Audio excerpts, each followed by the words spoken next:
Vote চোরের কথা বলছেন যে তাদের প্রতিরোধ করতে হবে, বলছেন শেখ হাসিনাকেও নাকি ছাড়িয়ে গেছেন ছাত্রদল প্রার্থী, ভিপি প্রার্থী বলছেন প্রশাসনের, এরকম নানান রকম অভিযোগ, পাল্টা অভিযোগ কিন্তু দেখছি আমরা। আপনি লক্ষ্য করলে দেখবেন যে সব বিশ্ববিদ্যালয়ে তারা নির্বাচন দেয় না, বেছে বেছে 3-4টা বিশ্ববিদ্যালয় নির্বাচন দিয়েছে। এর নিশ্চয়ই কারণ আছে, চেষ্টা করে। কেন? আমি সেটা মানুষ বুঝতে পারবে, আপনি অপেক্ষা করেন, দেখবেন যে এটা বের হয়ে আসবে। যে এই ঢাকা বিশ্ববিদ্যালয়ের যে পুরো প্রক্টোরিয়াল বডি এবং ভিসি, এরা নিজেরাই তো প্রসেসের মধ্যে দিয়ে আসে না, এদেরকে সরকার বসিয়ে দিয়েছে। জাতীয় নির্বাচনে তো আমরা অনির্বাচিত সরকারের দ্বারাই চাই। কোনো উপায় না, না, যে সরকার পালায়ে গেছে সেই সরকার পালায়ে গেলে অনির্বাচিত সরকার ছাড়া কেমনে আসবে? ওই সরকারকে নির্বাচন দিয়ে ওই সরকার থাকাকালীনও তো দাবি ছিল তত্ত্বাবধায়ক সরকারের, তাই না? সারা দুনিয়াতে তত্ত্বাবধায়ক সরকার দিয়ে নির্বাচন হয়, সেটা হয় না। কিন্তু নির্বাচন ঠিক মতো হয়।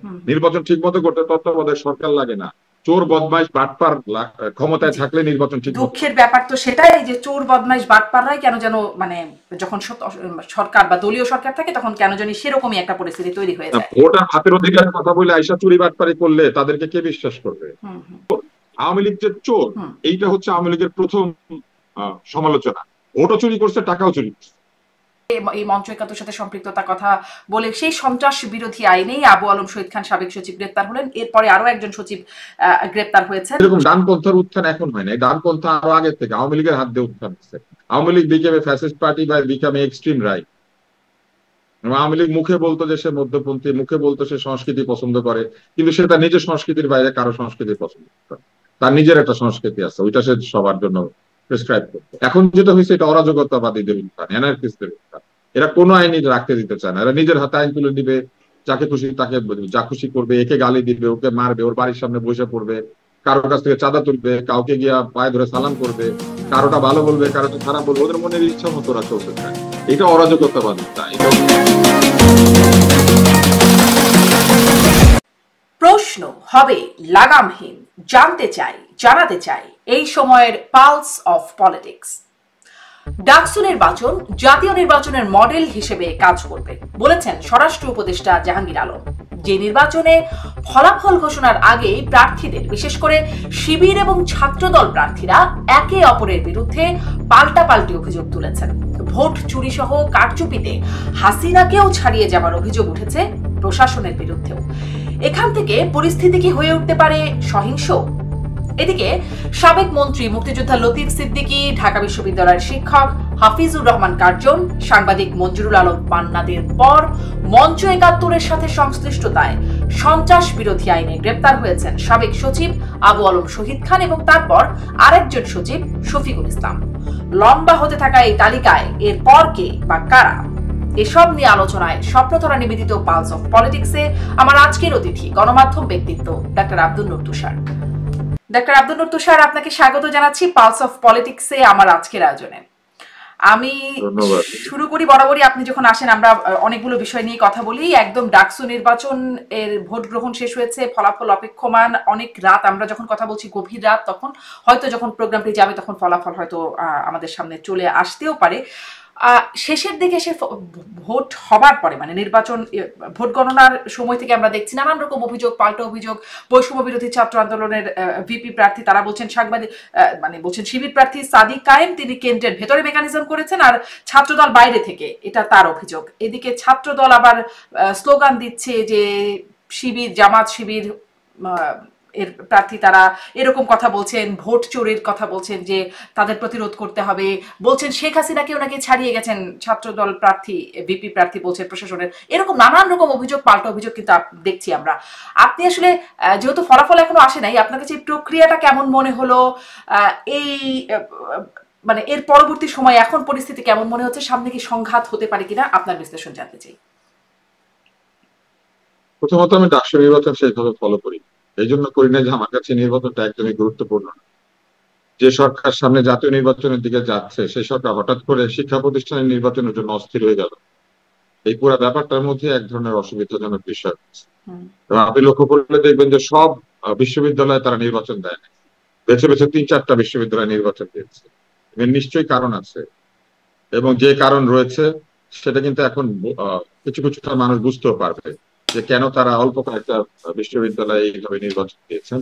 তাড়াহুড়া করে তারা নির্বাচন শেষও করার চেষ্টা করে। কেন? আমি মনে করি যে সেটা মানুষ বুঝতে পারবে। আপনি অপেক্ষা করেন, দেখবেন যে এটা বের হয়ে আসবে যে কি কারণে তারা এটা করেছে।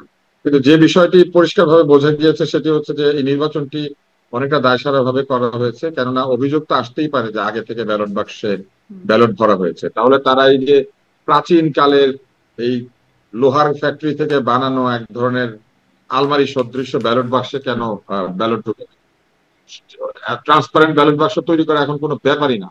আরএফএল এর বাক্স পাওয়া যায়, ওইটাকে শুধু কিনে লক করে চারিদিকে বন্ধ করে ওইটাকে ভালোভাবে ওইটার ভিতরেই বানানো সম্ভব ট্রান্সপারেন্ট ব্যালট বাক্সে। ফলে ট্রান্সপারেন্ট ব্যালট বাক্সে কয় টাকা খরচ হতো? তারা ইচ্ছা করে এইসব অভিযোগের জায়গা রেখেছেন। এবং তারপরে তারা আরেকটা কাজ যেটা করেছেন, তারা প্রাতিষ্ঠানিকভাবে এক ধরনের কাণ্ড কারখানা করেছেন, যেটা নিয়ে ছাত্ররা বিক্ষুব্ধ হয়েছে।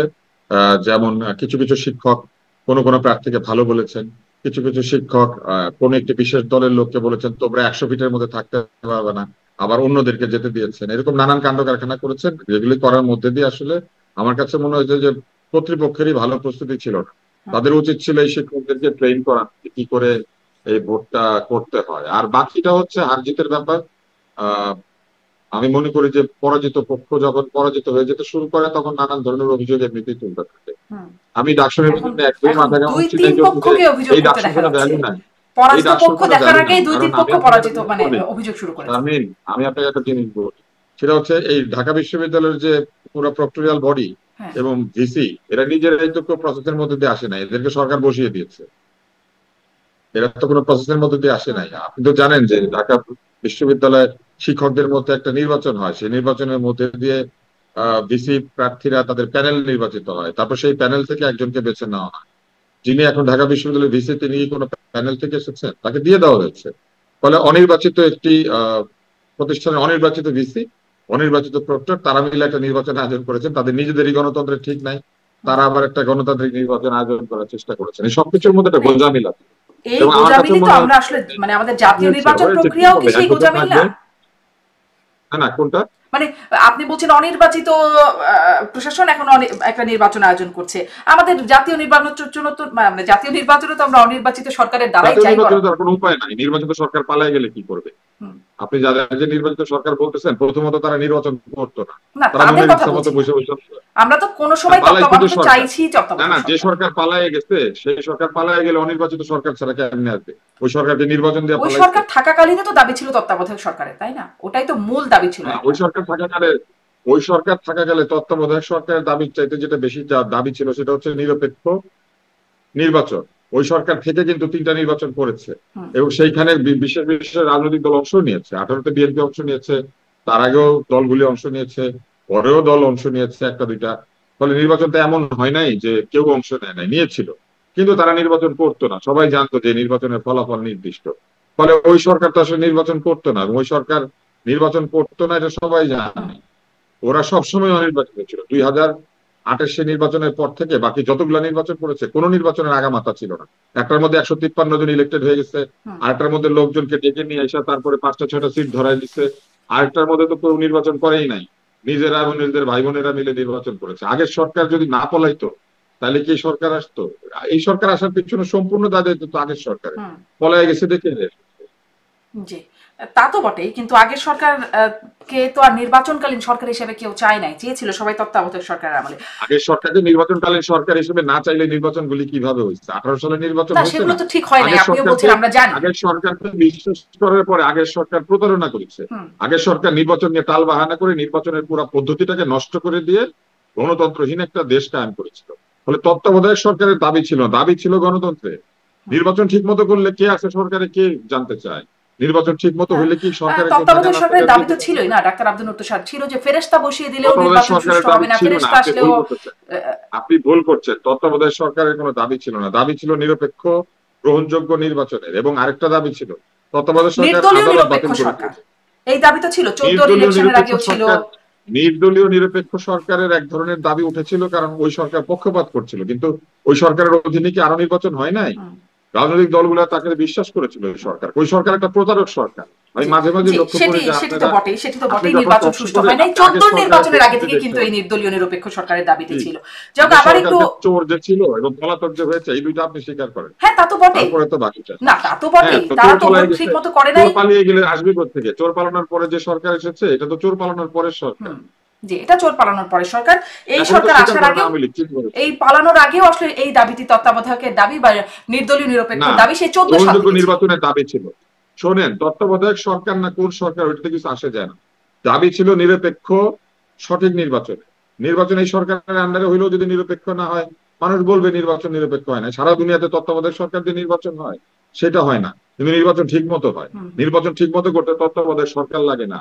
চোর বদমাইশ বাটপার ক্ষমতায় জি, থাকলে নির্বাচন ঠিক মতো দুঃখের হয়। ব্যাপার তো সেটাই যে চোর বদমাইশ বাটপাররাই কেন যেন মানে যখন সরকার বা দলীয় সরকার থাকে তখন কেন জানি সেরকমই একটা পরিস্থিতি তৈরি হয়ে যায়। ভোট আর হাতের অধিকারের কথা বলে আইসা চুরি বাটপারি করলে তাদেরকে কে বিশ্বাস করবে? হুম হুম ভোটার ভাতের অধিকারের কথা বলেই তো চুরি বাটপারি জি জি, করেছে, লক্ষ লক্ষ কোটি টাকা চুরি সেটিতে করে তো নিচ্ছে। কোনো দ্বিমত করার। আমাদের মতো সাধারণ আমাদের টাকা পয়সা চুরি করেছে।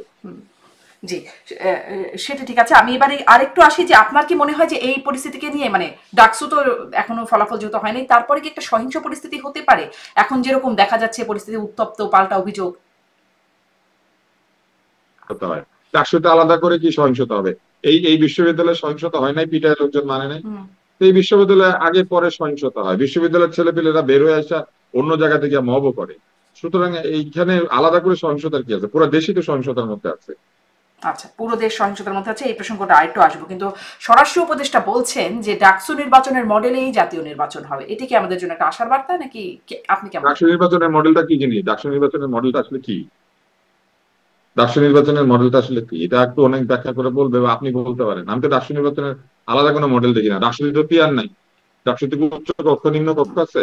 ডাকসুতে কি পার্সেন্টেজ রিপ্রেজেন্টেশন আছে? ডাকসুতে কি অনিবন্ধিত, মানে ডাকসুতে পড়ে না, ঢাকা ইউনিভার্সিটিতে পড়ে না, রেজিস্ট্রেশন নাই, তারা নির্বাচন করতে পারে? তো সেই নির্বাচন হবে, সেই মডেলে হবে? ওনাদের তো বহু দল আছে, এখনো রেজিস্ট্রেশন নাই। বহু প্রার্থী, মানে বহু দল আছে যার কোনো প্রার্থী নাই। তো ডাকসু মডেলে নির্বাচন কিভাবে করবে? ডাকসু মডেলে কি পিয়ার হবে? মানে এটার মধ্যে আসলে কোনো অর্থ খুঁজে পান না আপনি? হ্যাঁ, আমি অনেক কিছু অর্থ খুঁজে পাই না। এটা আমারই দুর্বলতা, আমি বুঝি না। আচ্ছা। এটা তো ধরেন আমার মূর্খতা, বা আমি বুঝি না। আমি বুঝি না বলে ওনাদের কথাবার্তা বোঝা যায় না। ওনারা অত্যন্ত জ্ঞানী, অত্যন্ত, মানে আমি মনে করি যে অত্যন্ত উচ্চ ভাবনা চিন্তার লোক। বিদেশে থেকেছেন অনেকে, অনেকে বিদেশি ডিগ্রি করেছেন, অনেকে বিদেশ থেকে ট্রেনিং নিয়েছেন। বাংলাদেশের পড়ালেখা তো তারা করে না। আমি একজন খুবই নাদান লোক, আমি বিদেশে পড়াশোনা করি না, আমি বাংলাদেশে কিছু পড়াশোনা করেছি। তাহলে আমি কি করে বুঝবো বিদেশে পড়াশোনা করলে বুদ্ধির কি অবস্থা হয়? হুম, আহ, আচ্ছা, আমরা আসলে মানে পড়াশোনাটার তো আসলে ব্যাপারটা তারা আসলে কি বলছেন আর তার কি সেখান থেকে কি অর্থ বের না, হচ্ছে, জিনিসটা তো এটাই। আপনি কিন্তু যদি অনেক আমাদের তো পড়াশোনা বুঝতে করেন, হবে কারণ আমরা আপনি যদি বাংলাদেশের নোবেল মানুষ প্রাইজ দেশে থেকে পান, বা আপনি বাইরে যদি থাকি। ম্যাক্স আইসাই পুরস্কার পান, আপনি যদি আগা মাথা যত পুরস্কার আছে সব পান, তাহলেই তো আপনি অনেক কিছু বুঝবেন। পুরস্কার না পাইলে, বিদেশে পড়াশোনা না করলে, বিদেশিদের সাথে ছবি না তুললে আপনার আবার কিসের দাম? জি আমারই বা কিসের দাম? জি, আসি এবার একটু বিদেশিরা আমার জড়ায় না ধরলে আমার কোনো দাম আছে? জি ডাক্তার। বিদেশিরা আমার সাথে হাত না মিলাইলে আমার কোনো দাম আছে? এই বাংলাদেশে বিদেশিদের হাত পা জড়ায় ধরতে পারলেই তো আপনার, অনেকের সাথে যাদের ছবি টবি আছে তারাই তো বাংলাদেশ চালাবে। আজকেও চালাবে, কালকেও চালাবে, অতীতেও চালাইতো। আগে সরকারের প্রধানমন্ত্রী গিয়া সেলফি তুলা পোস্টিং, সমস্ত নেতা নেত্রীরা খুশি জি, হয়। এই প্রসঙ্গটা তাহলে একটু আসি। বিদেশিদের হাত পা জড়ায় ধরলে অনেক দাম পাওয়া যায় বা সে তা না হলে আসলে দাম নাই। একটা কথা বিদেশিদের সাথে সম্পৃক্ত মানে প্রসঙ্গ বলে মনে হয় একটু যুক্ত করি যে আমি কদিন আপনাকে আগে বলবো ফরহাদ এই মোসাব কথাটা। বলছেন, অ্যাকচুয়ালি আমি বাইডেনের সাথে ডাক্তার সেলফি আব্দুল লতিফ সাহেব প্রশ্নটা একটু করি। বাইডেনের সাথে সেলফি হ্যাঁ, তোলার পর ওবায়দুল কাদের বলেছিল তলে তলে সব ঠিক হয়ে ঠিক গেছে। হয়ে গেছে, হ্যাঁ। আচ্ছা, তারপরে আহ কি বলে, ঋষি সুনাক হাঁটুগেরি কথা বলছে, এটাকে পোস্ট দিয়ে বলছে দেখো দেখো ওনার সামনে সবাই হাঁটুগেরা বসে বলে। এখন এটা একটা সাধারণ ভদ্রতা ব্রিটিশদের, এটা এটা আওয়ামী লীগেরা বুঝতো না। বিদেশিরা কিছু করলে পরে তার উল্টায় পড়ে যেত। ট্রুডোর ছেলে, জাস্টিন ট্রুডো না কি যেন, সে একটুখানি মাথা ঝুঁকায় কথা বলছে, বলে দেখো মাথা ঝুঁকাইছে। আরে লম্বা লোক খাটো লোকের সামনে মাথা হুম ঝুঁকাবে না তো কি হুম করবে? হুম এইসব আবল তাবল জিনিসপত্র আওয়ামী লীগ চালু করে দিয়ে গেছে, হুম এই বিদেশিদের হাত পা টিপা। এখন আপনি যদি হাত পা টিপা চালু করে দিয়ে যান, বাকিরা এখন হাত পা টিপা এখন ফুল মাসাজ স্পা সব দিতেছে। হুম হুম।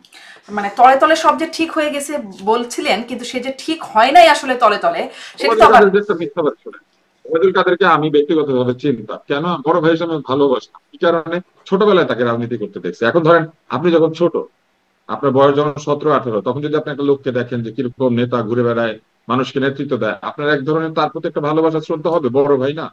এরকম আমার খায়রুল কবির খোকন আমার বড় ভাই, এরকম আমানুল্লাহ আমান আমার বড় ভাই, এরকম আসাদুজ্জামান রিপন আমার বড় ভাই, এরকম এম এম আকাশ আমার বড় ভাই ছিল। কেন? কারণ আমরা যখন ছোট, রাজনীতির দিকে একটু একটু বুদ্ধি গজাচ্ছে, যদি আমার আর একটু বুদ্ধি হওয়ার পর আমি বুঝছি যে এই রাজনীতি বাটপার এবং বদমাইশদের রাজনীতি, আমি সেই রাজনীতির সঙ্গে থাকি নাই। আমি ছাত্র অবস্থাতেই রাজনীতি ত্যাগ করছিলাম।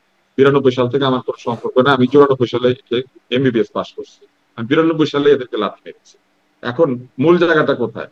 আপনি বড় ভাই হিসেবে কাউকে পছন্দ করতে পারেন, কিন্তু নেতা হিসেবে সারাদিন মিথ্যা কথা বলতো। তো ইউরেনিয়াম মাথার মধ্যে ঢেলে দিতে চাইছিল। উনি একজন নেতা, উনি জানেন না যে ইউরেনিয়াম কোনো তরল পদার্থ না, এটা মাথার মধ্যে ঢালা যায় না। এতটুকু ইউরেনিয়ামের যে ওজন, সেই ওজন ওনার 14 গোষ্ঠী মিলে আলগাইতে পারবে না। তো এগুলো তো ছিল তাদের আইকিউ, এগুলো দিয়ে দেশ চালাইছে। হাতের মধ্যে দামি দামি ঘড়ি, প্রত্যেকদিন নতুন নতুন স্যুট, এগুলো দিয়ে দেশ চালাইছে। তো চালাই তো আজকে অবস্থা করছে। জি, এই যে বিদেশিদের সাথে সম্পৃক্ততার কথা প্রসঙ্গে আমি বলছিলাম যে প্রশ্নটা করব। আওয়ামী লীগ কিন্তু নিজের সমালোচনা নিতে পারে না। আপনি আওয়ামী লীগের সমালোচনা করলে আপনি রাজাকার। আচ্ছা, আর আর মানে সমালোচনা আসলে কে ঠিক সঠিকভাবে নিতে পারে সেই প্রশ্নটাও একটু করতে চাই। সমালোচনা নিতে পারে, আপনি কমিউনিস্টদেরকে সমালোচনা করে নিতে পারবে।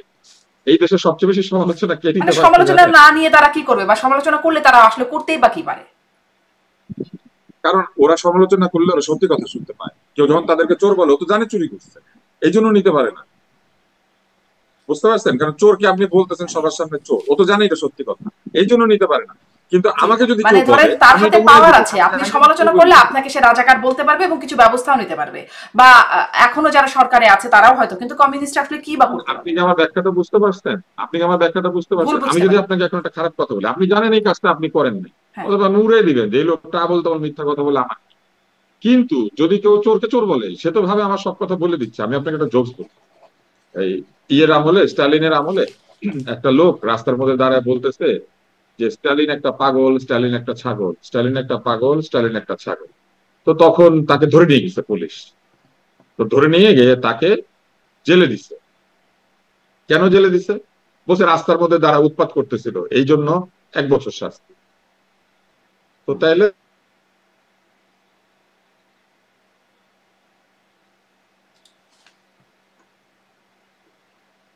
বাকি, বলে যে বাকি 10 বছর শাস্তি হচ্ছে রাষ্ট্রীয় গোপন তথ্য ফাঁস করে দিছে। আপনি আচ্ছা। বুঝতে পারছেন কথা? আচ্ছা, মাঝখানে একটু ফ্রিজ হয়ে আপনি গিয়েছিল, ফ্রিজ হয়ে মানে গেছেন। 1 বছর সাজা এটা হচ্ছে আমার উৎপাত করছে, আর বুঝতে বাকি পারছেন? 10 বছর হচ্ছে রাষ্ট্রীয়। বলেছে 1 বছর শাস্তি হয়েছে, সে রাস্তায় দাঁড়ায় পাগলামি করতেছিল, হুম। সেই জন্য উৎপাত। হুম। কিন্তু 10 বছরের সাজা হয়েছে যে সে রাষ্ট্রের গোপন তথ্য ফাঁস করে দিচ্ছে। স্টালিন যে একটা পাগল এবং ছাগল সে বলে দিচ্ছে। তো আচ্ছা। স্টালিন মাইন্ড করবে না? হুম। সত্যি কথা বলে দিচ্ছে তো, এই মানে জন্য তার দশ মানে বছরের সাজা। আওয়ামী চোরকে লীগ অবশ্য চোর বললে এরকম, আওয়ামী সাজা লীগকে হয়, চোর এখন বলে জানি বর্তমানে তারা আমরা যা চোর। দেখছি। আওয়ামী লীগ যে চোর, আওয়ামী লীগ যে চোর, হুম। এইটা হচ্ছে আওয়ামী লীগের প্রথম সমালোচনা। ভোটও চুরি করছে, টাকাও চুরি করছে। জি। জি, এখন তো মানে খুব ভালোভাবেই বলা যায়, সেটি তাদেরকে বললে এখন আর কিছু হয় না, কিন্তু সরকারকে সমালোচনা করলে কি কিছু হয়? আমি মানে ওই একটা বিদেশিদের প্রশ্নটা আবার এড়িয়েই গেলাম, আমি পরের প্রশ্নে চলে আসি, যেহেতু এই প্রসঙ্গ চোরকে চোর বললে সাজা বা ব্যবস্থা প্রসঙ্গটি আসলো। আমরা দেখলাম মঞ্চ ৭১, সেখানে লতিফ সিদ্দিকী, আমাদের সাংবাদিক মঞ্জুর আলম পান্না, হাফিজুর রহমান কার্জন, শ্রদ্ধেয় শিক্ষক আমাদের তিনি, তারা একের পর এক মানে তারা গ্রেপ্তার হলেন, তারা কারাগারে আছেন, তাদের মানে জামিন হচ্ছে না, রিমান্ডও নাকি হবে, বা হয়েছে কিনা আমি এখন অবশ্য সবশেষ খবর জানি না, আবেদন করা হবে এতটুকু পর্যন্ত জানতাম। তারপরে এই মঞ্চ ৭১ সাথে সম্পৃক্ততার কথা বলে সেই সন্ত্রাস বিরোধী আইনেই আবু আলম শহীদ খান সাবেক সচিব গ্রেপ্তার হলেন, এরপরে আরো একজন সচিব গ্রেপ্তার হয়েছেন সন্ত্রাস বিরোধী আইনেই। এরপর কে বা কারা? এটা আমি বলতে পারি না কে বা কারা, কারণ আমার কাছে খুব অবাক লেগেছে যে কামাল হোসেন এবং জেদাই খান নাই, দুইজন সেখানে যাবেন বলেছে, কিন্তু জেদাই খান পান্না যায় নাই। তো তাহলে সন্ত্রাস যদি করে থাকে, সবচেয়ে বড় সন্ত্রাস তো জেদাই খান পান্না নিজেই করেছে। হুম। তো সেই লোক তো দেখি আবার বিবৃতি দিচ্ছে। আর কামাল হোসেন সাহেব যাবে বললো কেন মানুষজনকে? এটা তো বলে তুমি আরেকটা খারাপ কাজ করেছে। কামাল হোসেন সাহেব প্রায় এরকম খারাপ কাজ করে। এখন তিনি অসুস্থ হয়েছেন, তাকে অবশ্য উনি আগেও এরকম করেছে। না, উনি অসুস্থ, উনি জানে না তো উনি এখানে যাবে এসব কথা বলছে কেন? মানুষজনকে তো ওনার নাম ব্যবহার করে লোক ওরা টাকাটাকি করছে।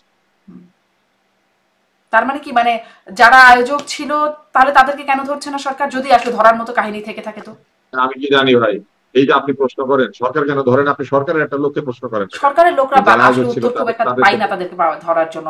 আপনারা বিভিন্ন জনের সাথে কথা না কথা বললে বলেন, আমি কি কেন ব্যাখ্যা বলবো? আপনারা আপনি দিতে পারেন, দেশের কি স্বাধীন, মনে আপনি হয় আমাকে সেটাই। জিজ্ঞেস করেন, আপনি আমাকে জিজ্ঞেস করেন যে সরকার কেন এই কাজটা করে না, সরকার কেন করে না সরকার বলতে পারবে, আমি কেমনে বলতে পারবো? আমি আপনি তাহলে বলতে এটা পারবো বলেন আপনার যে মতো যে না সরকার, করাটা কি সঠিক হচ্ছে নাকি ভুল হচ্ছে?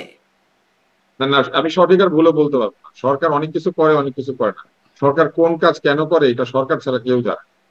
কারণ আপনি দেখবেন যে একই সরকার এক জায়গাতে একরকম আচরণ করে, আরেক জায়গাতে আরেক রকম আচরণ করে। এই জিনিসটাই তো মানুষজনকে দ্বিধাদ্বন্দ্বে ফেলে দিয়েছে, যে আসলে তারা কোনটা আসলে তারা করে বা কোনটা করতে চায়, কোনটা করতে চায় না, কেউ তো বলতে পারে না। যেমন আমি আপনাকে একটা ছোট্ট উদাহরণ দিই। একদল লোক গিয়ে একটা আবৃত্তির অনুষ্ঠান বন্ধ করে দিয়েছে। এখন মজার ব্যাপার শোনেন, ওখানে দুইটা আবৃত্তি হচ্ছিল, মানে দুইটা আলাদা আলাদা সংগঠন। এখন একটা সংগঠন তাদের অবস্থাটা হচ্ছে এরকম যে আবৃত্তির বিভিন্ন লোকজন তো এই যে সম্মিলিত সাংস্কৃতিক জোট, তারপরে এই কি আবৃত্তি ফেডারেশন, এগুলোর মধ্যে ছিল। এবং বাংলাদেশের বড় বড় আবৃত্তির দলগুলোতে এরাই নেতা হিসেবে বসেছিল। এটা খুবই স্বাভাবিক ব্যাপার যে অন্যান্য রাজনৈতিক দলের এত সংস্কৃতি নিয়ে মাথা ঘামানোর ব্যাপার ছিল। হুম, এখন এরা কোথাও যাইতে পারে না। এখন এদের কাছ থেকে যারা আবৃত্তি শিখেছে, ছোট ছোট বাচ্চা কাচ্চা ছেলে মেয়েরা, এরা তো আগে ওদের ওই দলে গিয়ে একটুখানি স্টেজে যেত, একটুখানি গল্প করতো, একটু কবিতা বলতো, একটু খুশি হইতো, একটু ছবি তুলতো। এরা তো পয়সা করে দিয়ে আবৃত্তি শিখেছে সব আবৃত্তি স্কুল থেকে। এখন সেগুলোর কোনোটাই কোনো অনুষ্ঠান নাই। এখন তারা নিজেরা নিজের একটা অর্গানাইজেশন বানাইছে, ওটার নাম দিচ্ছে শব্দসুধা। তারপর ওইটাতে তারা গিয়ে একটু আবৃত্তি করবে, হুম, সেটা বন্ধ করে দিচ্ছে, বলছে আবৃত্তির ভিতরে নাকি ফ্যাসিবাদী কবিতা আছে। হুম। কেন? ওইখানে কিছু কবি আছে তারা নাকি ফ্যাসিবাদী কবি। এখন নির্মলেন্দু গুণ মনে করেন 71 সালে একটা কবিতা লিখছে। ওই সময় কোন ফ্যাসিবাদ ছিল? নির্মলেন্দু গুণ একটা কবিতা লিখছে, মনে করেন হুলিয়া কবিতাটা। হুম, হুম। এখন এইটা কোন ফ্যাসিবাদী কবিতা হবে, তাই না? আসলে এরকম অদ্ভুত যুক্তি দিয়ে এখন বহু কিছু কাজ হচ্ছে, এবং এইসব কাজে বাধা দেওয়ার মতো কোনো আগ্রহ সরকারের নেই। মানে সরকারের এ আগ্রহ নাই, কিন্তু মানে যদি বলি সুশীল সমাজ বা যারা এই বিষয়গুলো নিয়ে কথা সুশীল বলেন। সমাজ আছে নাকি বাংলাদেশে?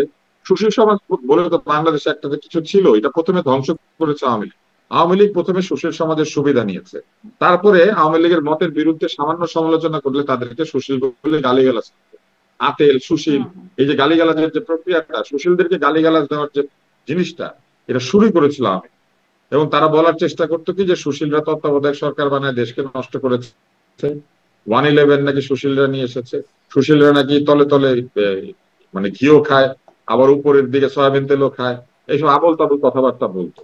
তো সুশীলদেরকে যে আক্রমণ করা এবং নিজস্ব সুশীল বাহিনী তৈরি করা, যারা সুশীল না, যারা আহ মানে শিশিল, মানে তেলের শিশি হাতে করে, সুশীলদের বদলে শিশিল হুম। জাতি তৈরি করেছিল, তেলের শিশি হাতে করতো। এই শিশিল জাতিটা তৈরি করেছিল তো আওয়ামী লীগ। এখন এই শিশিল গুলো আর কথা বলে না, কি করে বলবে? তেল দেওয়ার পা নাই, তেলের শিশিতে প্রতিনিয়ত তেল ভরে দেওয়ার লোক নাই, সব পালিয়ে গেছে। আমি কিন্তু এই সুশীল গুলার একদমই পছন্দ করি না, এগুলো আওয়ামী লীগের সুশীল। আওয়ামী লীগের সুশীল গুলার কাজই ছিল আওয়ামী লীগ আবল তাবল কথা তো বলে আরো আওয়ামী লীগের খারাপ কথা সুশীলরা বানায়। পালিয়েছে, এখন আর কোনো আমি সুশীল আপনাকে নাই। আরেকটা যোগ বলি, আমি আপনাকে আরেকটা মানে যোগ এখন বলি। আমাদের সমাজে কোনো সুশীল নাই, মানে সুশীল নাই। শোনেন শোনেন, আওয়ামী লীগের সম্পর্কে একটা গল্প বলি। পাবনা মেন্টাল হসপিটালের বাইরে একটা লোক গাড়ি পার্ক করবে, তো পিছন থেকে একটা লোক বলতেছে আসো আসো আসো আসো, তো ও ব্যাক করছে, করার পরে ধপাস করে পড়ে গেছে। হুম, পড়ে যাওয়ার পর লোকটা নেমে বলতেছে আপনি এটা কি করলেন, আমার গাড়িটাকে ড্রেনে ফেলে দিলেন। তখন লোকটা বলতেছে আসো আসো আসো, আরেকটা গাড়িকে বলতেছে। তখন ও জিজ্ঞেস করতেছে আপনি আসো আসো করতেছেন কেন? বলে তোরটা ছিল 39, এটা 40। মানে ও এই পর্যন্ত 39টা গাড়ি ড্রেনে ফেলে দিয়েছে, 40 নাম্বারটাকে আবার ডাকছে। হুম। বুঝতে পেরেছেন? তো আওয়ামী লীগের সুশীল গুলা 39 বার আওয়ামী লীগের গর্তে ফেলা, এবার 40 বার ফেলেছে। কারণ এরা তো তেল দেওয়া ছাড়া কিছু করে না, ওরা আওয়ামী লীগের সমালোচনা করতো। জি। আচ্ছা, আমরা আওয়ামী লীগের সুশীলরা গেল, এখনো কি কোনো সুশীল নাই? আপনি কি মিউট হয়ে গেছেন নাকি আপনাকে আমি শুনতে পাচ্ছি না? কথা বলতে দিত না কেন? আল মাহমুদ তাদের দলের কবি না? হুম, অথচ এই ধরনের একটা কবি, যার কবিতা কিনা বাংলাদেশের সেরা কবি, আওয়ামী লীগ তো এই কাজ করেছিল। হুম। সুশীল সমাজকে বিভক্ত করে, রাজনৈতিক ভাবে তাদেরকে আলাদা করে, সুশীল সমাজের মধ্যে নিজেদের লোকজন তৈরি করে সুশীল সমাজটাকে নষ্ট করেছিল জি। আওয়ামী লীগ কি নষ্ট করে? মানে কবি, সাংবাদিক, সংস্কৃতি কর্মী সবই তাদের হতে হবে, অথবা তারা ওই যে আপনি বলছিলেন রাজাকার না হয়ে না, যাবে? সবই তাদের হতে হবে না। হ্যাঁ। তারা তাদের হওয়াইতে হবে, এবং যারা তাদের হবে না তাদেরকে তারা স্বীকার করতো না যে তারা সুশীল, তাদেরকে আচ্ছা, জায়গা দিত না, আচ্ছা। তাদেরকে কোনো জায়গায় কথা বলতে দিত না। হ্যাঁ। তো সেই আওয়ামী সুশীলদের মানে সুশীলদের কি হলো, তারাও হয়তো পালিয়ে গেছে কিনা? এখন যারা কথা নাই বলছেন, তো, আমি একটু তাকে এটা একটু কার আমাকে বদল, বলেন। কার বদলে ডাক্তার হেল্প আব্দুল করবে? নূর তুষার, বদলে হেল্প করলে কিছু পেতো? এই পদলেহন করার বিনিময়ে তারা কিছু পেত। হ্যাঁ। এখন পাওয়ার লোক নাই, দেওয়ার লোক নাই, সুশীলদের মুখ বন্ধ। আচ্ছা, মানে শিশিল, আপনি যাদেরকে আসলে শিশিল বলে আখ্যায়িত করছিলেন তারা। শিশিল, আমি এদেরকে শিশিল বলি, হ্যাঁ। কারণ এদের দুই পকেটে তেলের শিশিল। তেলের শিশি নিয়ে ঘোরা সেই শিশিলরা এখন বন্ধ করে রেখেছে তাদের সেই শিশিলের ব্যবসা। কিন্তু এখন যারা তখন সমালোচনা করার যে সমস্যা ছিল, এখন আমি আসলে যে প্রসঙ্গটা নিয়ে তুলছিলাম যে মঞ্চ ৭১-এর সাথে সম্পৃক্ত সবাই, আপনি বলছেন আয়োজকদের কিছু হচ্ছে না, বাকিদেরকে জেলে ভরছে, মানে কারোর কি কিছু হওয়া উচিত, তাদেরকেও কি জেলে ভরা উচিত নাকি আসলে ব্যাপারটা কি? আলোচনা করতে আগ্রহী, আমি এটার উত্তর দিয়েছি, আমি এই প্রশ্নটার উত্তর দিচ্ছি, এটা নিয়ে আমি আলোচনা করতে আর আগ্রহী। মানে তাহলে কি মানে তাদেরকে, তাদের নিয়তিটা কি বলে আপনার মনে হয়? তারা কি জেলে, যারা আগে ছিলেন তাদের মতো জেলে থাকবে এরকমই মনে হচ্ছে? বিচার আদালত যদি ঠিক থাকে তাহলে কোনটা সত্য কোনটা মিথ্যা সেটা তো বের হবে, তাই না? বিচার এবং আদালতকে প্রমাণ করতে হবে বিচারের মধ্যে দিয়ে যে তারা সুবিচার দিচ্ছে। সুবিচার না হইলে মানুষ বুঝে, ভুয়া মামলা হইলেও মানুষ বুঝে। মানুষের সেন্স তো আর কমন সেন্স, এটাকে তো আপনি সরাই নিতে পারবেন না। মানুষ বুঝে না এটা ভাবার তো কোনো কারণ নাই।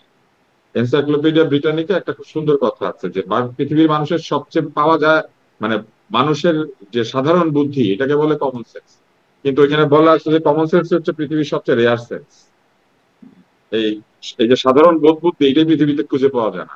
এবং মানুষ আরেকটা কথা বলে, মানে যাদের উইজডম আছে তারা বলে যে ক্ষমতায় গেলে এই কমন সেন্স একদম হারিয়ে যায়। তো এখন কমন সেন্স হারিয়ে গেছে। কাকে ধরবে কাকে ধরবে না এই ব্যাখ্যাটা আসলে সরকারের। মানুষ তো দেখতে পায় কোনটা সত্য কোনটা মিথ্যা। আপনি তো ঢেকে রাখতে পারবেন। আওয়ামী লীগকে ঢেকে রাখতে পেরেছিল যে তারা চুরি করে, কেউ কি ঢেকে রাখতে পেরেছে তার অপরাধ? এটা পারে না। সুতরাং অপরাধের কোনটা অপরাধ কোনটা অপরাধ না, কোনটার জন্য কি শাস্তি হওয়া উচিত, এগুলো তো মানুষ বুঝে। আপনি যতই ক্ষমতা থেকে যাই করেন না কেন, কোনটা অন্যায় হচ্ছে আর কোনটা ন্যায় হচ্ছে এটা প্রশ্ন করে জানার কিছু নাই। আপনি নিজের বুদ্ধি দিয়ে বিচার করেন না। আমি মনে করেন আপনার ইন্টারভিউটা নিচ্ছে, আপনি বলেন আপনার এটা ভালো লাগছে, আপনার কি মনে হয় এটা দেখে? না, কারণ আমিও এটার বাইরে ছিলাম, আমি বাইরে থেকে দেখছি, তাই না? আমি তো ওখানে যাইনি। আমি আসলে যদি আপনি আমাকে প্রশ্নটা করেন, আমার মনে হয় যে আমি স্পষ্ট হতে পারছি না যে তাদের অপরাধটা কি। তাদের মানে তাদের তো বলতে হবে সন্ত্রাস বিরোধী। আমিও তো স্পষ্ট হই নাই, আমিও কেমনে স্পষ্ট হবো? আমিও হই নাই, জাতীয় স্পষ্ট হয় নাই। স্পষ্ট করার দায়িত্ব কার? আচ্ছা, তাহলে যেগুলো চোখের সামনে স্পষ্ট দেখা যাচ্ছে সেখানে সরকার আসলে ব্যবস্থা নিতে পারছে না, কিন্তু যেগুলো অস্পষ্ট ধোঁয়াটে কারণে সরকার গ্রেপ্তার করছে, তাহলে এটার জন্য কি মানে এটা এই বিষয়ে একটা বক্তব্য বিবৃতি বা কিছু তো একটা বলার থাকা দরকার নাকি? আপনি ফেডারেশন গুলোর নাম জানেন না? এতগুলো যে ফেডারেশন পালতো আওয়ামী লীগ, ওই ফেডারেশন গুলোর নেতা নেত্রীদেরকে ডাইকে এনে একদিন জিজ্ঞেস করেন, এই শিশিলদেরকে ডাকেন না। এই শিশিলরাই তো আওয়ামী লীগকে ভর্তি ফলাইছে, কারণ সারাদিন তালি দিত, আসো আসো আসো ৩৯ ৪০, সারাদিন তালি দিত। এখন কি কোনো শিশিল আছে? এখন কি সব শিশিলরা কি শেষ হয়ে গেছে নাকি এখনো শিশিল আছে? বাদর নাচে যে বাদরটা তালি দিতে থাকে না, এরা ওরকম বাদর নাচ করছে, তালি দিত আর খালি তালি দিত, যাই করে তালি দিত, তালি দিতে দিতে ফালে দিচ্ছে। ডাক্তার আব্দুর রুফ তুষার, এখন কি কোনো তালি দেওয়া শিশিল আছে নাকি সব শেষ? এখন তো সুশীল সমাজ না, কোথায় সুশীল? মানে শিশিল সমাজ আছে কিনা আপনার ভাষায়? শিশিল সমাজ সবসময় থাকে, শিশিল সমাজ গজায় যায়, কারণ শিশিল সমাজ ছাড়া তো ক্ষমতার কাছ থেকে কিছু আদায় করা যায়। ক্ষমতার কাজই হচ্ছে ক্ষমতার পা দেখা যায়, ক্ষমতার হাত দেখা যায় হচ্ছে নির্যাতনে, পা দেখা যায় হচ্ছে তেল দেওয়ার জন্য। ক্ষমতার হাত আর পাই দেখা যায় দুইটা। হাত হচ্ছে মানুষের উপরে নির্যাতন করে, ক্ষমতার লম্বা হাত বলে না, আর পা হচ্ছে এটা গেড়ে বসে থাকে, উঠবে না, সে ক্ষমতার চেয়ারে বসে থাকবে। চারটা হচ্ছে চেয়ারের পা, দুইটা হচ্ছে নিজের পা, 6 পা নিয়ে বসে। এখন এই 6 পায়ের মধ্যে 2 পায়ের মধ্যে তেল দিলে ক্ষমতা আহু করে, যে তেল দেয় তারা কিছু দিয়ে দেয়। সেরকম তৈলজীবী এখনো আছে, আপনি চারদিকে তাকালে দেখতে পাবেন। তৈলজীবীরা বুদ্ধিজীবীদের সম্মান নষ্ট করেছে, শিশিলরা সুশীলদেরকে ধ্বংস করেছে। আগাছা যেভাবে বিরাট জঙ্গলকে নষ্ট করে ফেলে, ওইরকম। জি, আমি এই প্রশ্নটি করছিলাম, আপনি বলছিলেন এই প্রসঙ্গে আপনি আর কথা বলতে চান না, যেহেতু বিষয়টা আমার মতো আপনিও অস্পষ্ট যে কি অপরাধে তাদেরকে, কিন্তু আপনার কাছে কি এটা মনে হয়? স্পষ্ট বলেন, কে স্পষ্ট? এই পান্না বেটা সবাই দাওয়াত দিল কেন? দাওয়াত দিয়ে নিজে গেল না কেন? তাহলে কি একটা ফাঁদ পাতা হয়েছে বলে মনে হচ্ছে? আমি জানি না, আপনি বারবারই আপনারা খোঁচাইতেছেন, আমারে খোঁচায় লাভ নাই তো। আপনি যেটুকু জানেন আমিও সেটুকু জানি। ও আচ্ছা, আমি যেটুকু জানি আপনিও সেটুকু জানেন। আচ্ছা, মানুষ, সাধারণ মানুষ সেইটুকু সবাই জানে, সবাই তো আসলে একটা পারসেপশনের উপরে চলে। যদি জানানোর মতো বিশেষ কিছু থাকে সেজন্যই আসলে বারবার প্রশ্ন। আচ্ছা, এটা যদি আপনি আর এই বিষয়ে বলতে না চান তাহলে আমার প্রশ্নটা তাহলে রয়ে গেল যে আসলে এরপর কে বা এরপর কারা আরো আছে কিনা, তালিকাটা আরো লম্বা হবে কিনা সেটি আমাদের জানা নাই। তাহলে একটা ঘটনা আর একটা মাঝখানে দেখলাম যে এনিবডি ক্যান বি, বিকজ ওইখানে তো কেন কাকে কি জন্য ধরতেছে কেউ তো জানে না। সুতরাং এটাতে যে কেউ হইতে পারে, না যে, আপনিও হইতে পারেন। আপনি দেশে আসলে আপনার ধরে বলেন, আপনিও আসতে পারেন। হ্যাঁ আপনি হতে পারেন। বলবেন হ্যাঁ হইতে পারে না, ধরার জন্য তো কোনো কারণ লাগে না। না আপনি নিশ্চয়ই আসলে আপনার শিশিররা তো আর হবে না, তারা তো নিশ্চয়ই এরপরে কে আশেপাশে আছে। জিজ্ঞেস করলে আমাকে, শোনেন, এরপরে কে আমাকে জিজ্ঞেস করলে আমার একটা টিয়া পাখি পালতে হবে, তারপরে কাগজ রাখতে হবে, তবে টিয়া পাখিটা হাঁটতে হাঁটতে যাবে, যাওয়ার পর টিয়া পাখি একটা নাম তুলবে, আমি বলবো এইটা। এছাড়া তো আর কারো পক্ষে বলা সম্ভব না কে ধরা পড়তেছে। সরকার নিশ্চয়ই গুলিস্তানে টিয়া এলেন পাখি দ্বারা, দিয়ে এই কাজটা করাচ্ছে না। গুলিস্তানের মোড়ে দাঁড়িয়ে এলেন দ্বারা এটা খোঁজাখুঁজি না করলে কিংবা বাটি চালান না দিলে বোঝা সম্ভব না তো, কারণ এটা তো কোনো যুক্তি নাই। না কিন্তু এটার তো একটা নিশ্চয়ই ট্রেন্ড আছে, সরকার তো নিশ্চয়ই টিয়া পাখি দিয়ে নাম উঠিয়ে উঠিয়ে জেলখানায় ঢুকাচ্ছে না। আল্লাহ জানে, আমরা তো জানি না। আপনি জানেন? না আমি জানি না। আপনি আমার বারবার বলাতে চাচ্ছেন, আপনি খুঁজে বের করেন না টিয়া যে পাখি আমার করে আসলে নাকি সেই করে, আপনি খুঁজে বের করার সামর্থ্য নাই ডাক্তার আব্দুল তুষার। এর মাঝখানে আরেকটা ঘটনা দেখলাম যে কাদের সিদ্দিকীর বাসায় টাঙ্গাইলে তার বাড়িতে হামলা হলো, তারপর তিনি একটা সমাবেশ ডাকলেন, তারপরে সেখানে ছাত্রদেরও কোন একটা সংঘ যেন সমাবেশ ডাকলো, এবং তারপর সেখানে 144 ধারা জারি হলো টাঙ্গাইলে। কাদের সিদ্দিকী বললেন মুক্তিযোদ্ধাদের সমাবেশে 144 ধারা জারি করা হলো বা করতে দেওয়া হলো না, এটা একটা নজির সৃষ্টি হলো, এরকম একটা কথা তিনি বলেছেন। একটু আপনার কাছে এই ঘটনাটাকে কি মনে হয় যে পাল্টাপাল্টি, কারণ আওয়ামী লীগের সময়, আপনি বারবার আওয়ামী লীগের কথা বলছেন, আওয়ামী লীগের সময় আমরা দেখতাম যে যখন বিএনপি একটা সমাবেশ বা কিছু একটা বিক্ষোভ টিক্ষোভ দিত, তখন দেখা যেত আওয়ামী লীগও পাশাপাশি দিত, পুলিশ বলতো কেউই অনুমতি পেল না। সেরকমই কি কোনো খেলা এখনো চলছে? আমি আসলে জানি না, আমি জানি না কাদের সিদ্দিকী হঠাৎ করে কেনই বা একটা সমাবেশ ডাকবেন, কেনই বা সেই 144 তার ধারা বাড়িতে জারি হামলার করবেন। জন্য আসলে মানে এই কাদের সিদ্দিকার দল আছে না, সেই দল কি এই ঐক্যমত দাওয়াত পাইছে, ওনার আগে গিয়ে মিটিং করছে? না আমি জানি না আসলে, তারা তো আমার জানা নেই, অনুষ্ঠানে আপনি যান না জানতে কাদের পারেন, সিদ্দিকী। আপনি জানতে পারেন। হ্যাঁ না কাদের সিদ্দিকী তো জান না। ওনার একটা দল আছে না গামছা পার্টি, উনি একটা গামছা পার্টি করছে না, গামছা পার্টি কোনো তো দাওয়াত পাইছে? না কাদের সিদ্দিকী যান না ঐক্যমত কমিশনে, সেটা আমি মানে ওনাকে দাওয়াত দিচ্ছে, মানে ওনাকে দাওয়াত দিচ্ছে। তো এই সরকার ওনার রাজনীতিবিদ মনে করে না, তো উনি উনি মিটিং করতে গেছে।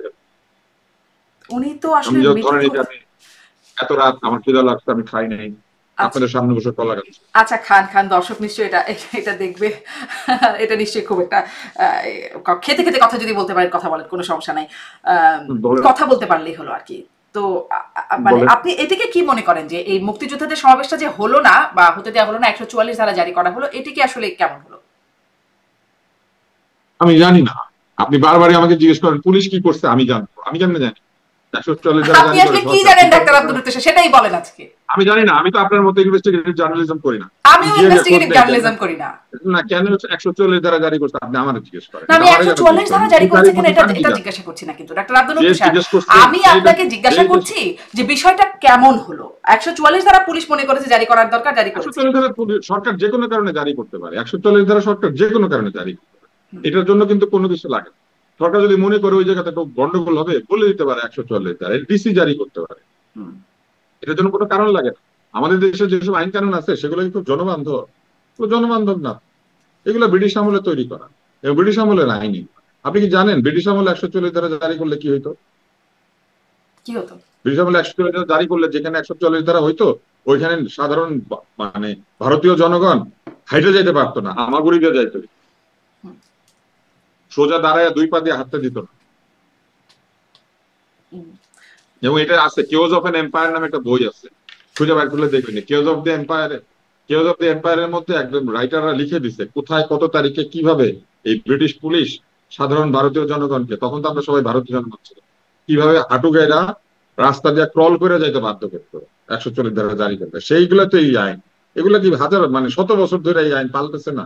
সেইভাবে ইচ্ছা করলে জারি করতে হবে, মনে হইলো জারি করতে, এটার জন্য কোনো কিছু লাগে না। জি মনে হলো জারি করলো, কিন্তু জারি করার পরে যেটা যেরকম দেখলাম আমরা, মানে সমাবেশটা আসলে হতে পারলো না, মুক্তিযোদ্ধাদেরকে সমাবেশ ডাকা হয়েছিল সেটি হতে পারলো না। এটিকে একটা মানে কেমন বার্তা দিল বা এটিকে একটা ভালো নজির সৃষ্টি হলো? আপনি আমাকে একটা জিনিস বলেন, আপনি এখানে আরেকটা ঝামেলা আছে, রাজনৈতিক দল জনসমাবেশ না ডাকে আলাদা করে শুধু মুক্তিযোদ্ধা সমাবেশ ডাকে, এরা সবাই বয়স্ক মানুষ, এখন কি মুক্তিযোদ্ধারা সব তরুণ, এরা কি জেনজি? না তো এদেরকে ডাকে আনার এত চেষ্টা কেন? এরা এখন যারা মুক্তিযোদ্ধা আছেন তারা সম্মান নিবেন এবং তারা তাদের পলিসি দিবেন বা তারা তাদের মতামত দিবেন, আপনি আলাদা করে জনসভা ডাকতেছেন। মানে তিনি একটা প্রতিবাদ করতে চাচ্ছেন। কাদের সিদ্দিকীর জনতা নাই, উনি জনতাকে ডাকতে পারে না, তো উনি মুক্তিযোদ্ধাদের জনসভা ডাকলে করেন। সমস্যা কি? সমস্যা আছে? না না জন না, আমার কাছে কোনো সমস্যা নাই, কিন্তু আলাদা করে ডাইকা না আপনি সুযোগ দিতেছেন কেন সবগুলার একসাথে ধরার জন্য? আপনার মনে হয় যে এরকম সবগুলো একসাথে আসলে সবগুলোকে একসাথে ধরার মতো একটা প্রক্রিয়া চলবে? আমার মনে হয় না। আপনি বারবার আমাকে জিজ্ঞেস করেন, আমার মনে হয় না। আপনার কি মনে হয়? এই আমার প্রশ্নেরই কাজই ধারা তো জিজ্ঞাসা বদলাতে করা, জিজ্ঞাসা আমি, করার জন্যই না আপনাকে না গভীর এই রাতে। প্রশ্নেরই ধারা বদলাইতে হবে আপনাকে। আপনি বারবার বলতে থাকেন আপনার কি মনে হয়, আপনি কি জানেন। আমি কিছু জানি না। তাহলে কি আপনাকে আসলে ডাকাটাই কি ভুল হয়েছে? ডাক্তার আব্দুল নূর তুষার, আপনি অনেক না না, কিছু জানেন, আমাকে আপনি টাকা অনেক ভুল কিছু হয়নি, বিশ্লেষণ করতে আমাকে পারেন টাকা বলেই ভুল হয়নি। আপনার আপনি যেটা বিশ্লেষণগুলো প্রশ্ন খুব। করতেছেন এটা বদলাইতে হবে। জি। কারণ আপনি আমাকে বারবার জানতে চাচ্ছেন এটা কেন করছে, ওইটা কেন করছে, কে কে কোনটা কেন করছে, আমি কেমনে বলবো? না, কে কোনটা এটা তো কেন মুখ বলতে করেছে পারবে সেটি কেউ। আমার প্রশ্ন না ডাক্তার আব্দুল নূর তুষার, আপনি একটু খেয়াল করে আমার প্রশ্নগুলো শুনে। আমি বলছি এই বিষয়টা কেমন হলো, এটা কেমন বার্তা যাচ্ছে, এটা নিয়ে আপনার বিশ্লেষণ কি, এই হচ্ছে আমার প্রশ্ন। আচ্ছা, একটু আগে আমি আপনাকে কমন সেন্স নিয়ে গল্প বলছি, আপনি কি চান এখন আমি আবার কমন সেন্স নিয়ে গল্প বলি? আপনার যতটুকু কমন সেন্স আমারও ততটুকু কমন সেন্স। জি, সেই common sense common base sense গুলো প্রশ্ন করার শেয়ার তো করেন, মানে সেই নেই। কমন না সেন্স না না, গুলো সেই শেয়ার কমন করেন। সেন্স নিয়ে প্রশ্ন করার তো কিছু নাই, যে প্রশ্নের উত্তর সবাই জানে। এটা এত কষ্ট করে প্রশ্ন করতে হয়? আপনার সাথে আমার এখন তর্ক হইতেছে। আমার মনে হয় না আসলে আমরা সবাই এই প্রশ্নগুলোর উত্তর একইভাবে জানি, এক একজন এক এক রকম ভাবে জানে। সেজন্য আমি আসলে। জানি না। আমি বলছি, আমি বলেছি আমি জানি না। হ্যাঁ, আচ্ছা, আপনি এটি জানেন না। আপনি কি এই বিষয়টি একটু বলতে আগ্রহী হবেন যে মানে আমাদের আইন শৃঙ্খলা পরিস্থিতি একটু খারাপের দিকে বলেছেন আমাদের স্বরাষ্ট্র উপদেষ্টা আর কি সম্প্রতি মবের ঘটনা প্রসঙ্গে তাকে না, একটু প্রশ্ন। খারাপের দিকে না, আইনশৃঙ্খলা পরিস্থিতি অনেক খারাপ। এটা উনি বললেই হবে না। যেমন এটা আমরা দেখতে পাচ্ছি, হুম। এটা আমি যে জনগণ এটা আমি মন্তব্য করতে পারি, কারণ আমি তো জনগণ, আমি তো রাস্তায় থাকি, আমি তো দেখি, আমি তো প্রতিদিন দেখতে পাই শুনতে পাই, কিন্তু এটা আমি এটার মধ্যে বাস করি। সুতরাং উনি যদি বলে একটু উন্নতির দিকে একটু অবনতির দিকে, এগুলা কিছুই না, অনেক খারাপ আইন শৃঙ্খলা পরিস্থিতি। জি। মানে সেখানে। ফেসবুক খুলেন, আপনি ফেসবুক খুললে প্রতিদিন চিন্তায় রাহাজানি, মানুষ মানুষকে পিটাচ্ছে মারতেছে এইসব ভিডিও আসতেছে। এগুলা কোত্থেকে আসে, তাই না? ওই 5ই আগস্টের সময় বা জুলাই মাসে যেমন ভিডিও আসছে, আমরা সেই ভিডিও যেমন বিশ্বাস করছি, এই ভিডিও বিশ্বাস করি। তো সকল ভিডিওই তো বিশ্বাস করতে হবে। তাহলে সেই ভিডিও বিশ্বাস করলে তো একটা একটা সরকার যারা 12 মাসের বেশি ক্ষমতায় আছে এখন, তারা যদি আইন শৃঙ্খলা পরিস্থিতির উন্নতি করতে না পারে, সেটা তো দেখা যাচ্ছে। আইন অবশ্যই উন্নতি শৃঙ্খলা হবে, পরিস্থিতি খুবই খারাপ। একটু খারাপের দিকে অবশ্য তিনি বলছেন, আপনি বলছেন অনেক একটু বেশ খারাপের খারাপ। দিকে না, অনেক খারাপ। অনেক খারাপ। এটা অনেক খারাপ। জি। অনেক। কিন্তু এই অনেক খারাপ পরিস্থিতিতে যেমন ধরেন যে প্রসঙ্গটি আপনি মন্তব্য করতে চাইলেন না, সেরকম খুঁজে খুঁজে সন্ত্রাস বিরোধী আইনে আমি তো গ্রেপ্তার যেতে করা হচ্ছে। চাইলাম না না, আমি যেটা জানি না সেটা আচ্ছা, আপনাকে আপনি বলছি, জানেন আমি না বলে, কিন্তু সবকিছু জানি সেখানে না। খুঁজে খুঁজে গ্রেপ্তার করা হচ্ছে সন্ত্রাস বিরোধী আইনে। অন্যদিকে এই যে আপনি বলছেন যে এখানে পিটিয়ে মারা হচ্ছে, ওখানে নানান রকম মব দেখা হচ্ছে, বিশেষ করে কাউকে কি মাজার খুঁজতে গুলোতে। হচ্ছে নাকি? কেউ কি পলায় ছিল? হ্যাঁ। যারা গ্রেপ্তার হয়েছে কেউ কি পলাতক ছিল? খুঁজতে হয় নাই, খুঁজে খুঁজে কাউকে গ্রেপ্তার করছে না, যাকে চাইতেছে তাকে। হুম। কিন্তু ওই তো একটা নির্দিষ্ট আইনে যাকে তাকে তো আর মবের মানে মবকারী হিসেবে ধরছে না, সন্ত্রাস বিরোধী আইনে ধরছে তাদেরকে। আমার প্রশ্নটা হচ্ছে তাদেরকে এভাবে। এটা থেকে নড়তে পারতেছেন না আপনার, এটা ছাড়া আর কোনো বিষয় না। না না, আমার বিষয় আছে, আমার প্রশ্নটা আপনি শোনেন। তাদেরকে ধরা যাচ্ছে, কিন্তু এই যে মাজারে হামলা হচ্ছে বা দরবার শরীফে হামলা মাজারে হচ্ছে, হামলার জন্য একের পর এক ধরেছে মব হচ্ছে। 7 জন না 9 জনকে, 7 জন না 9 জনকে মাজারে হামলার জন্য ধরেছে, কিন্তু মাজারে যখন হামলা হচ্ছে তখন কেউ বাধা দেয় না। তো বিষয়টা এমনকি এরকম পুলিশের যে আগে সামনেও করে ফেলো, হচ্ছে। হ্যাঁ আগে করে ফেলো তারপরে ধরো, তো এটা তো আসলে অর্থহীন হয়ে যায়। হ্যাঁ। তো আমার প্রশ্নটা এখানেই যে এখানে কেন আসলে এভাবে ধরতে পারছে না, এটা কি আপনার কিছু মনে হয় যে এখানেও কোনো এটা পারছে না, আইজিপি সাহেব, সীমাবদ্ধতা না নাকি উদ্দেশ্য? এগুলা এইটা আবার বলতে পারবে পুলিশের। তো আপনি বারবারই বলেন কেন ধরতে পারছে না, কেন ধরতে পারছে না, আমি কেমনে বলবো? পুলিশের কি আপনি আমাকে বলেন, ধরেন আজকে সকালে কেন আপনি ডিম ভাজতে পারেন না, আমি কেমনে বলবো? বিষয়টা তেমন না মোটেই ডাক্তার আব্দুল লুৎফ স্যার। এই প্রশ্নগুলোই এখন বারবার জিজ্ঞাসিত হচ্ছে যে এটি কি পুলিশের না না, এই প্রশ্নটা সীমাবদ্ধতা জিজ্ঞেস নাকি করলে আমাকে পুলিশের। করেন, আমি জানি না কেন। Why and how, that is two different question. কেন ধরছে না এটা যে ধরছে না সে বলতে পারবে, আমি কেমনে বলবো কেন ধরছে না? আমারটা তো হবে স্পেকুলেশন। সেটাই আমি যদি আমি আসলে বলতে যাই সেটাই তখন জানতে চাচ্ছি যে এই যে আমি তো ধরতে স্পেকুলেট পারছে না, করি না। ধরতে যে আমি পারছে না সেটা আমরা স্পেকুলেশন থেকে দেখছি কোনো ডাক্তার কিছু আব্দুল লুৎফ বলি না, স্যার। আমি স্পেকুলেশন থেকে কোনো কিছু বলি না। হুম। এখন আমি জানলে বলি, না জানলে না। যে আপনি সেটাই। আমার জিনিস কেন ধরছেন, আপনার কি কেন মনে হয় এটি কি ধরতেছেন, এটার উত্তর দিবে সীমাবদ্ধতা নাকি স্বরাষ্ট্র। এখানে কেন ধরছেন না এটার উত্তর দিবে স্বরাষ্ট্রমন্ত্রী, কেন তিনি ধরেন। দিচ্ছেন না? তিনি তো আমি আসলে বলতে কিছুটা আমি খারাপের দিকেই আমি বলছেন। বলতে পারি উনি ধরে না, হ্যাঁ। আমি বলতে পারি উনি ধরে না, সেটা আপনিও বলতে পারেন উনি ধরে না। হুম। তো সেখানে আসলে আপনার কি মনে হয় এখানে সীমাবদ্ধতা নাকি এখানে আসলে উদ্দেশ্যের ঘাটতি বা সৎ উদ্দেশ্যের ঘাটতি? আপনার কি মনে হয় আমি যে পাঞ্জাবি পরছি, আমার শার্ট নাই, এটা সীমাবদ্ধতা, নাকি আমি পাঞ্জাবি পরছি এটা আমার চয়েস? এটা এটা আমি বলতে পারি এটা আপনার চয়েস। হ্যাঁ আপনি বললেন, কিন্তু এটা তো সত্যি না হইতে পারে, আমার শার্ট নাই আসলে, না না, আমি আমি জানি, মোটা এটা সোটা আমি হয়ে জানি, গেছি। এটা আমি জানি হ্যাঁ। ডাক্তার আব্দুল লুৎফ না স্যার। না, মনে এটা করেন এটা আমার একদম না, শুধু স্বাভাবিকভাবে আমার সবাই সাথে জানে, না। আপনার আপনার মতো অবস্থা এই সম্পন্ন দেখেন, এই যে মানুষের আপনি শার্টও থাকবে, জানেন, পাঞ্জাবিও থাকবে। জানেন দেখে উত্তর দিচ্ছেন, আপনি জানেন দেখে উত্তর হুম। দিচ্ছেন, আমি এরকম জানলে উত্তর দেই, না দিলে আমি এরকম আপনার মতোই বলি যেটা ও আমি আচ্ছা, জানি। আপনি জানেন না যে সরকারের মানে আইন শৃঙ্খলা বাহিনীর সীমাবদ্ধতা নাকি উদ্দেশ্যের ঘাটতি, এই বিষয়ে আপনার কোনোই ধারণা নাই? না, এটা কি আমরা পারবো? আমি কি আইন শৃঙ্খলা বাহিনীর সাথে কাজ করি? ওনাদের বন্দুকে গুলি আছে নাকি নাই আমি জানি। আচ্ছা, মানে আসলে সীমাবদ্ধতা নাকি আসলে তাদের সতীর্থ মানে ইচ্ছার অভাব, এই বিষয়ে আপনার কোনো ধারণা নেই, এ বিষয়ে আপনি আসলে বলতে পারবেন না। তারা সম্পর্কে আমার এই ধারণা নেই। কারণ এই ধারণা থাকতে গেলে you have to be transparent. আপনাকে কথা বলতে হবে, আপনাকে এমন ভাবে কাজ করতে হবে যেটা লোকে বুঝতে পারে। তো বুঝতে না পারলে আমি আন্দাজে কল্পনা করে কেমনে বলবো? এখানে এখন আমরা আরেকটা প্রসঙ্গে একটু যাই। মির্জা ফখরুল ইসলাম আলমগীর বলছেন ডানপন্থা, মাঝখানে বেশ কয়েকবার আপনি এটা নিশ্চয়ই শুনেছেন যে ডানপন্থা, উগ্রপন্থা, দক্ষিণপন্থার বিস্তার হচ্ছে বা উত্থান হচ্ছে, এরকম প্রসঙ্গে মির্জা ফখরুল ইসলাম আলমগীর বেশ কয়েকবার বলছেন। এখানে আসলে এই যে সম্প্রতি ঘটনাগুলো দেখা যাচ্ছে, সেটা কি তার কোনো প্রতিফলন বলে মনে করেন? এই ডানপন্থা দক্ষিণপন্থার উত্থান বলে মনে করেন? ডানপন্থার উত্থান বলে শব্দ আসলে আমি কোনো কিছু দেখি না। সেটা কোনো ডানপন্থার উত্থান হয় না। এখানে অরাজকবাদী যারা যারা এনার্কিস্ট তাদের উত্থান হয়েছে। ডানপন্থীরা কি আইন কানুন মানে না? পৃথিবী যেখানে যাবেন বরং তারা কঠোর কঠোর আইন করতে হবে। ডানপন্থীরা মূলত আইনের মাধ্যমে, কঠোর কঠোর আইনের মাধ্যমে এক ধরনের তীব্র সংখ্যার জোরে অথবা তাদের দলের জোরে তারা দেশ শাসন করতে চায়, এবং ডানপন্থাই এক পর্যায়ে গিয়ে ফ্যাসিস্ট হয়ে যায়। অতএব আওয়ামী লীগ যেটা করেছিল, আওয়ামী লীগ তো উগ্র ডান দলে পরিণত হয়েছিল। আওয়ামী লীগ তো মাঝখানে ছিল না। তো সেরকম ডানপন্থার উত্থান এখন হয় না, এই ডানপন্থা আরো আগের থেকে আওয়ামী লীগের হাত দিয়ে উত্থান হচ্ছে। Awami League became a fascist party বা become extreme right. Awami League মুখে বলতো যে সে মধ্যপন্থী, মুখে বলতো সে সংস্কৃতি পছন্দ করে, কিন্তু সে তার নিজের সংস্কৃতির বাইরে কারো সংস্কৃতি পছন্দ করে। তার নিজের একটা সংস্কৃতি আছে, ওইটা সে সবার জন্য প্রেসক্রাইব করতো। তো সেই রকম ডানপন্থার উত্থান অনেকদিন থেকে হয়েছে, কিন্তু এখন যেটা হয়েছে এটা অরাজকতাবাদীদের উত্থান, অ্যানার্কিস্টদের উত্থান। এরা কোনো আইনই রাখতে দিতে চায় না, এরা নিজের হাতে আইন তুলে দিবে, যাকে খুশি তাকে যা খুশি করবে, একে গালি দিবে, ওকে মারবে, ওর বাড়ির সামনে বসে পড়বে, কারোর কাছ থেকে চাঁদা তুলবে, কাউকে গিয়া পায়ে ধরে সালাম করবে, কারোটা ভালো বলবে, কারোটা খারাপ বলবে, ওদের মনের ইচ্ছা মতো ওরা চলতে চায়। এটা অরাজকতাবাদী, এটা হচ্ছে অ্যানার্কিস্ট। জি। সেই অরাজকতাবাদী মানে এটির একটা বিস্তার আপনি দেখতে পাচ্ছেন।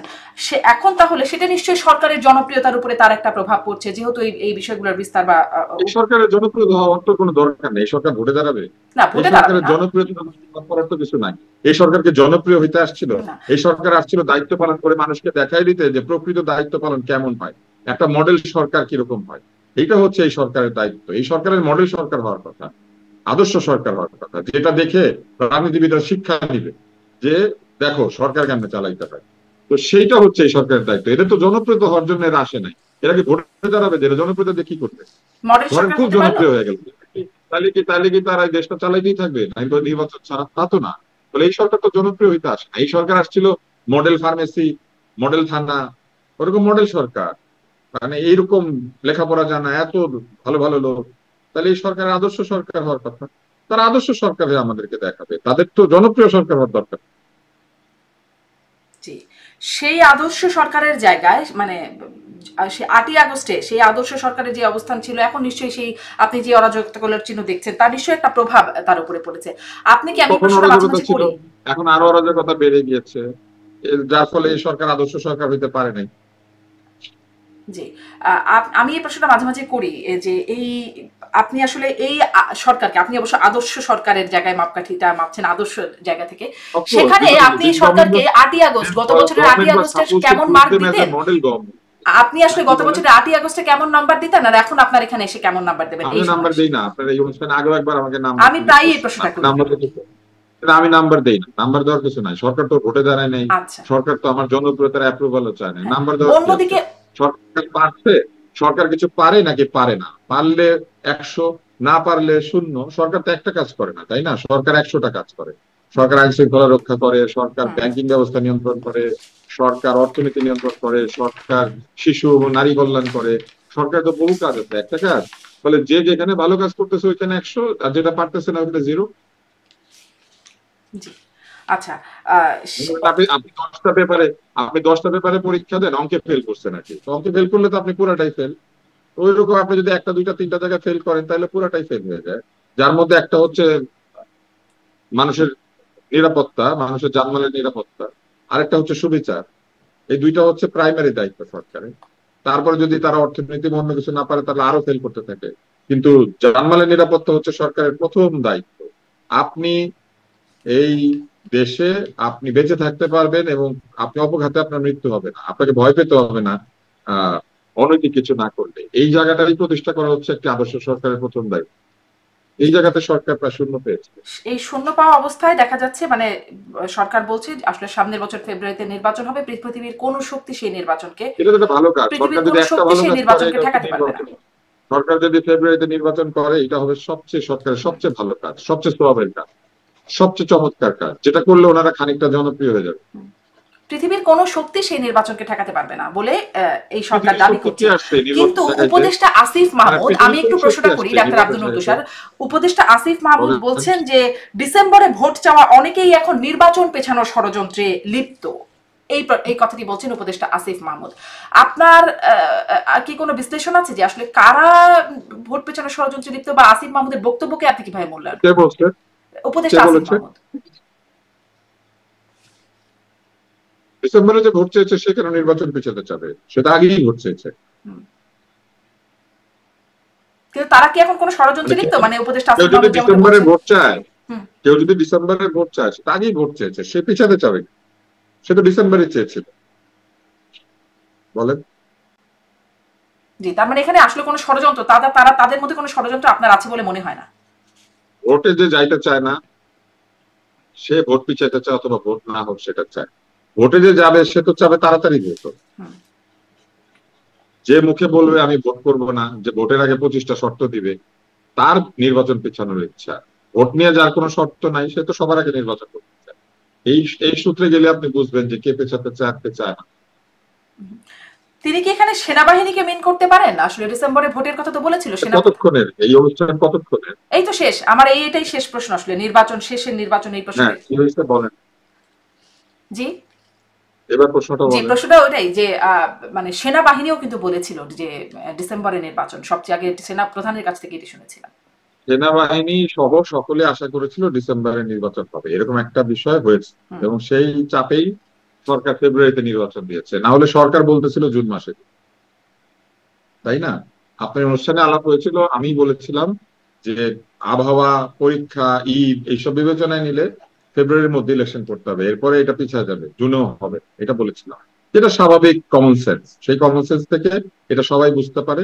এবং নির্বাচন নিয়ে যেহেতু আমাদের অনেকের আগ্রহ, তাহলে আমরা সবাই নির্বাচন হতে চাই, আমরা সেটা বলেছিলাম। সেই হিসাবে ডিসেম্বর হচ্ছে সবচেয়ে ভালো সময় ছিল, কারণ শীতকাল।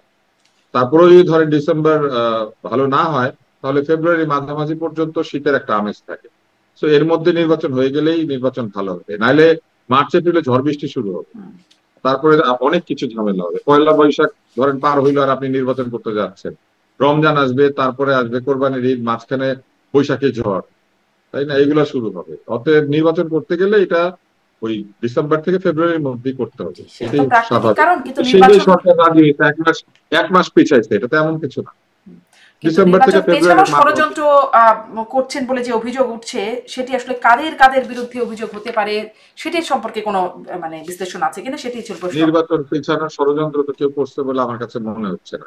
নির্বাচন যাতে না হয় সেই ষড়যন্ত্র হয়তো কেউ করতে পারে, পিছায় তো কোনো লাভ নেই। মনে করেন নির্বাচন, মনে করেন আপনি আপনি একটা টেলিভিশন কিনবেন, তো এটা আপনি এখন না কিনে 2 মাস পরে কিনছেন, তো পিছায় কি লাভ হলো? 2 মাস টিভি দেখলেন না, এই তো। ফলে নির্বাচন পিছায় কারো লাভ হবে না, নির্বাচন বন্ধ করলে কারো লাভ হতে পারে।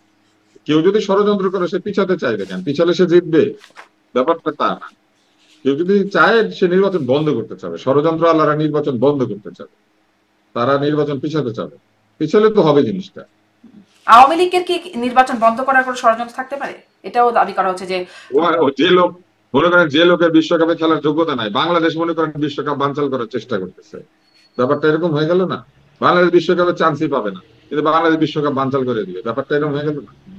আওয়ামী লীগের নিজের কোনো ঠিক নাই, নেতা নেত্রীরা দেশে নাই, আওয়ামী লীগের লোকজন কোথাও দাঁড়াইতে পারে না, আওয়ামী লীগ নির্বাচন বানচাল করতে চায় কি কারণে? নির্বাচনে সে অংশই নিতে পারবে না, এটা বানচাল করলে কি আর না করলে কি ওকে পিছালে পরে অংশ নিতে পারবে?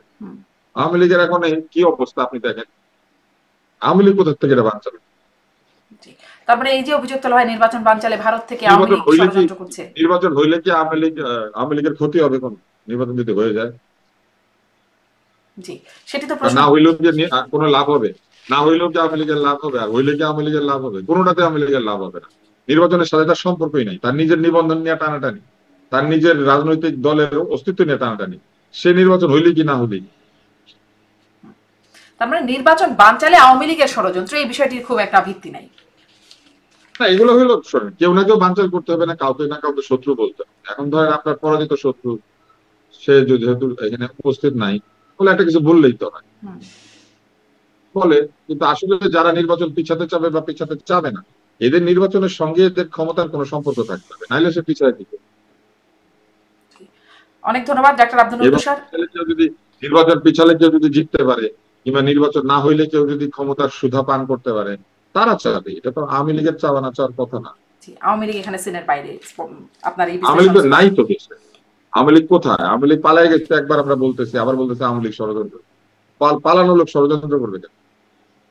জি, অনেক ধন্যবাদ ডাক্তার আব্দুল তুষার। আমরা যখন প্রোগ্রামটি করছি তখন আসলে অনেক রাত, আপনি ক্ষুধায় কাতর অবস্থায় কথা বলছেন, এজন্য হয়তো অনেক প্রশ্ন আপনি উত্তর দিতে, আমি কোনো কিছু, অনেক প্রশ্ন যেটা উত্তর দিই না সেটা উত্তর দিব না। কিছু কিছু প্রশ্ন মানে সাথে ক্ষুধার কোনো সম্পর্ক নাই।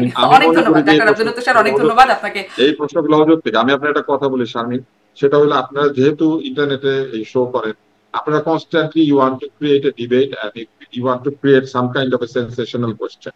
আপনারা সারাক্ষণ পুশ করতে থাকেন এটা উত্তর দিতে, যেটার উত্তর আমি দিব না। এটা আপনি আমার পেটে বোমা মারলো ভাই, এই চেষ্টা আমার সাথে না করাই। জি, না তারপরে আমার এই কাজটা আমাকে করে যেতে হবে। আপনিও এখন একটা টক শো করেন, সেখানে আপনিও ক্রমাগত প্রশ্নই করেন। না, আমি এটা করি। জি, আমি কখনো কি কেন কিভাবে এই নিয়ে বা কি মূল্যায়ন, এই হচ্ছে প্রশ্নের একটা বেসিক কনক্লুশনে যে থাকতেই হয়। আমি কখনো কেন জিজ্ঞেস করি না, কেন উত্তর দিতে পারবে যে সেই কাজটা করছে সে। আমি বাকিটা জিজ্ঞেস করি, আমি কোনো জিজ্ঞেস করি না যে কেন করছে। কেন করছে এটা জিজ্ঞেস করতে হবে যে করেছে সে। কেন করেছে বলে আপনার মনে হয় ডাক্তার আব্দুল তুষার, কেন করেছে বলে আমার মনে হয়, আমার নানান রকম কিছু মনে হতে পারে। সুন্দর একটা ছবি আছে না আপনার পিছনে, যে সুন্দর একটা ছবি আছে, মনে করেন এখানে দেখা যাচ্ছে অনেকগুলো উদ্ভিদ এবং পথ। তো মনে করেন এগুলো একটা আশ্রয় ভেঙে ফেলছে, যদি এটা আসল না, আপনি একটা ছবি নিচ্ছেন, মনে করেন কেউ আশ্রয়ছে, এখন ও আশ্রয়তেছে, আমি আপনারা জিজ্ঞেস করতেছি কেন ভাঙে। ও যে ভাঙতেছে তারে জিজ্ঞেস করতে হবে আপনি কেন ভাঙেন। ব্যাপারটা এরকম। জি, না তারপরেও আমি অবশ্য প্রশ্নের যৌক্তিকতা পাই। আমি তখন এইভাবে প্রশ্নটা এভাবেই করবো যে ও কেন আছড়াচ্ছে বলে আপনার মনে হয়, আপনার কি মনে হয়, ওর উদ্দেশ্য কি হতে পারে। আমি 30-35 বছর উপস্থাপনা করছি, তো ফলে আমার কাছে মনে হয় যে অন্তত আর কিছু না হোক অভিজ্ঞতা আমি ব্যাপারটা বুঝি। অনেক ধন্যবাদ ডাক্তার আব্দুল তুষার। উপস্থাপনার বা প্রশ্ন করার মানে আপনার জায়গায় ভিন্নতা থাকবে বলে আপনার একটা অনুষ্ঠান, আমার একটা অনুষ্ঠান। আপনার বয়স 35 হয় নাই, বুঝছেন? আমি 35 বছরের বেশি উপস্থাপনা। অনেক ধন্যবাদ ডাক্তার আব্দুল তুষার। এটা ঠিক না, আমার বয়স 35 হয় নাই। আজকের মতো বিদায় নিচ্ছি। ধন্যবাদ দর্শক সাথে থাকবার জন্য।